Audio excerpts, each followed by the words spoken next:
The person you are అంటే hello అంటే అంటే ఇప్పుడు వాళ్ళు గుడికి రానివ్వలేదేమో, వాళ్ళు ఊరి నుంచి పంపించారేమో. అంతకన్నా దారుణంగా అంతకన్నా ఇప్పుడు పాస్టర్లు ఎంత హింసిస్తున్నారో తెలుసా?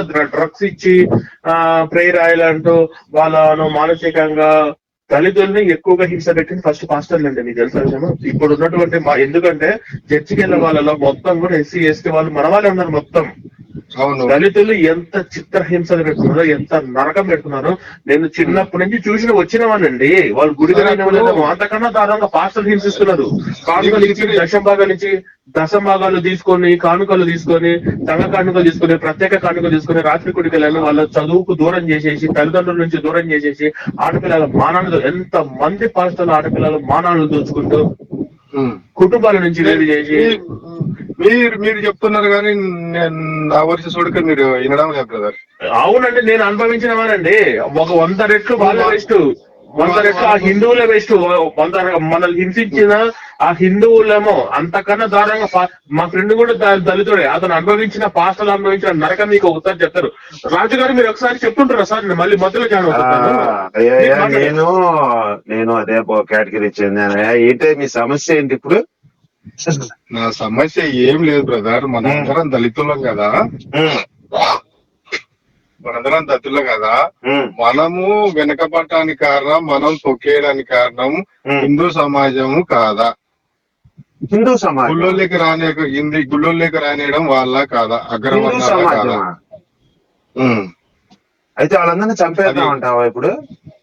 ఎందుకు చంపేయాలి బ్రదర్? అవసరం బ్రదర్. ఇప్పుడు వాళ్ళు ఏదో తప్పు చేశారు అనుకుందాం కాసేపు, ఏం చేద్దాం ఇప్పుడు? ఏం చేయాలి బ్రదర్? మనిషి గౌరవిస్తే చాలంతే. ఇప్పుడు మనం చేద్దాం, అదే చేద్దాం. ఇప్పుడు మనకి ఒక రాజ్యాంగం అనే హక్కులు కల్పించింది, 5 రిజర్వేషన్లు ఇచ్చింది. ఎవడైనా తిట్టి అట్రాసిటీ కేసులు పెట్టచ్చు. మనకి ఎన్ని ఫెసిలిటీస్ ఉన్నప్పుడు ఇంకా ఆ పాత జీవితాన్ని మమ్మల్ని బాగా తొక్కేశారు, మనల్ని మనం అవమానించుకుంటున్నాం. ఫస్ట్ అది మారాలండి. మనలో ఉన్న ఆ భావన పోతే మనం బాగుపడతాం. లేకపోతే ఇంకా మన జీవితాంతం అదే అలా ఆ ఫీలింగ్ లో బతుకుతూ మనల్ని మనం అవమానించుకున్నట్టు అయింది. ఆ పద్ధతి మార్చుకోవాలండి. ఇప్పుడు మనం ఎలా ఉన్నామంటే, మనకు జరిగింది అన్యాయం, ఓకే, దానికి జరగలేదు అనట్లేదు. దానికి జరిగినందుకు ప్రతిఫలం మనకి ప్రభుత్వం ఇచ్చింది, ప్రజలు కూడా గౌరవిస్తున్నారు ఇప్పుడు మనల్ని. ఇప్పుడు 90 మార్కులు వచ్చినోడికి వినండి 90 మార్కులు వచ్చినోడికి ఉద్యోగం, 35 మార్కులు వచ్చినోడికి ఉద్యోగం ఇస్తున్నారు అంటే వాడు పొట్టగొట్టి మనకి ఇస్తున్నారు కదా. మీరు ఆలోచించారా? ఇప్పుడు మీరున్నారండి, పుట్టకూడదు కదా, తప్పు కదా అది రిజర్వేషన్ తీసేయాలి. అప్పుడు రిజర్వేషన్ తీసేయాలంటారా? మరి ఇప్పుడు ఏమండి, ఇప్పుడు మనకు అన్యాయం జరిగింది మీరే అన్నారు. ఇప్పుడు వాళ్ళకి అన్యాయం జరుగుతుంది కదా, ఇప్పుడు వాళ్ళు ఏమైనా మాట్లాడుతున్నారా? మరి ఇప్పుడు 90 మార్కులు వచ్చిన వాడికి ఏమన్నా ఉద్యోగం ఇవ్వరు. నీకు మనకి ఇప్పుడు 35 మార్కులు వచ్చినందుకు మనకు ఉద్యోగం ఇస్తున్నారు, మెడికల్ సీట్లు ఇస్తున్నారు, లాయర్ సీట్లు ఇస్తున్నారు, డాక్టర్ సీట్లు ఇస్తున్నారు, IPS IAS ఎంతమంది వస్తున్నారు? 35 మార్కులు వచ్చి కలెక్టర్ అయిన వాళ్ళు ఉన్నారు, IPS డాక్టర్లు అయిన వాళ్ళు ఉన్నారు. మరి 90 మార్కులు వచ్చినప్పుడు లేదు అక్కడ. ఒకటి ఏంటంటే అందరికి ఇది చెప్పండి, ఇప్పుడు అన్యాయం వాళ్ళకి జరుగుతుందా లేదా? ఇప్పుడు మీరు చెప్పండి న్యాయంగా. నేనైతే అంత దూరం కాదు, ఒక్క నిమిషం నన్ను చెప్పనేయండి. ఇప్పుడు నిన్ను అంటరాని వాడిగా చూశాడు, దానివల్ల పెద్దగా నష్టం లేదు. అంటరాని వాడిగా చూస్తే నీ బొత్తును వాడు బతుకుతున్నాడు. కానీ 35 మార్కులు ఇచ్చినాడు ఒక డాక్టర్ సీట్ ఇస్తే, గుర్తుపెట్టుకోండి జాగ్రత్తగా పాయింట్, మీరే 35 మార్కులు వచ్చి డాక్టర్ అయ్యారు. మరి మీరు సరిగా వైద్యం చేయగలరా? 35 మార్కులు వచ్చినోడు, 90 మార్కులు వచ్చినోడు ఏమన్నా రేపు పొద్దున ఏదో కూలి పని చేసుకొని, నాలి పని చేసుకుని, అయితే చిన్న ఉద్యోగం చేసుకుని బతుకుతుంటాడు. నీకు ఇప్పుడు 35 మార్కులు వచ్చి నువ్వు వైద్యం చేయగలవా సరిగా? ఒక ఇంజనీర్ డ్యామ్ కట్టగలవా? బాగా చదివిన అయితే చేయగలడు. మరి 35 మార్కులు వచ్చినోడికి నువ్వు డ్యామ్ కట్టాలి, నువ్వు డాక్టర్ చదివి సీటు ట్రీట్మెంట్ చేయాలి, నువ్వు చేయించుకుంటావు. మరి 35 మార్కులు వచ్చిన మీ ఇంట్లో వాళ్ళు ట్రీట్మెంట్ చేయించుకుంటారా నీ చేత?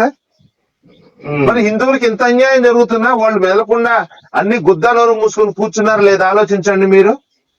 ఇప్పుడు అప్పుడు జరిగిన అన్యాయం కంటే, వినండి, అప్పుడు జరిగిన అన్యాయం కంటే ఇప్పుడు ఇంకా ఎక్కువ జరుగుతుంది అన్యాయం హిందువులకి.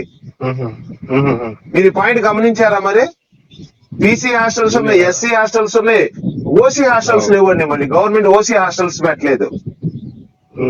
ఓసీ అంటే వాళ్ళకి డబ్బులు ఉన్నాయని ఎక్కడున్నాయండి? బహుశా. ఓసీల్లో చాలా మంది వెనకబడిన వాళ్ళు ఉన్నారు.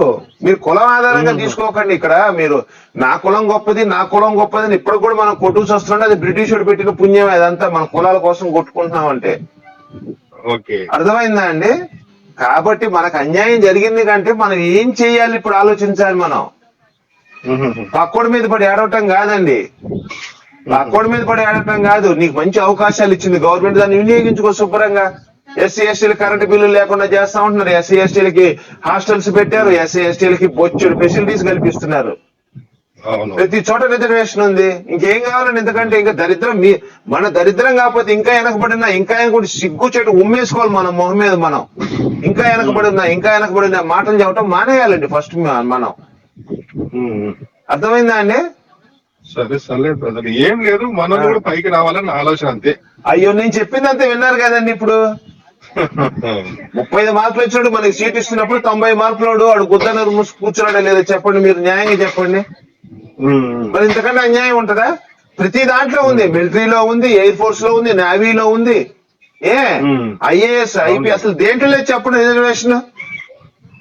లేవని కాదు, మరి లేక 35 మార్కులు వచ్చాడు సీటుకి 90 మార్కులు వచ్చాడు ఇంటికి పంపిస్తున్నారు. మరి ఇప్పుడు జీవితాంతం వాడే అడుక్కు తింటాడు. 90 మార్కులు వచ్చాడు, 35 మార్కులు వచ్చాడు, హాయిగా బతుకుతున్నాడు. ఏదో అంటరాని వాడిగా చూశారండి. అంటరాని వాడు చూస్తే ఆ రోజుకి వాడు బతికాడు, ఈడు బతికాడు. కానీ వినండి, 35 మార్కులు వచ్చాడు, ఐఏఎస్ అయ్యి కలెక్టర్ అయ్యి శుభ్రంగా వాడు నెలగా 10 లక్షలు 10 లక్షల జీతం తీసుకున్నాడు. వీడేమన్నా 90 మార్కులు వచ్చాడు ఏమన్నా ఏ మున్సిపాలిటీలో పని చేసుకోవటం లేకపోతే చెత్త కుప్ప ఎత్తేసుకుని ఈ పని చేసుకుంటున్నాడు. ఇది న్యాయం అంటారా? మీరు చెప్పండి మరి. న్యాయం కాదులే ఏదైనా. అప్పుడు జరిగిన అన్యాయం కంటే ఇప్పుడు జరుగుతున్న అన్యాయం ఎక్కువ కాదా అండి? ఎక్కువనేలేండి. మరి ఇంకేం సార్, ఇంకెందుకు సార్ మాట్లాడుకోవటం? నోటి మీద ఊస్తారండి పదే ఇట్లాంటి మాటలు మాట్లాడుకుంటే. సరేనండి, ఓకే సార్, రైట్ అండి.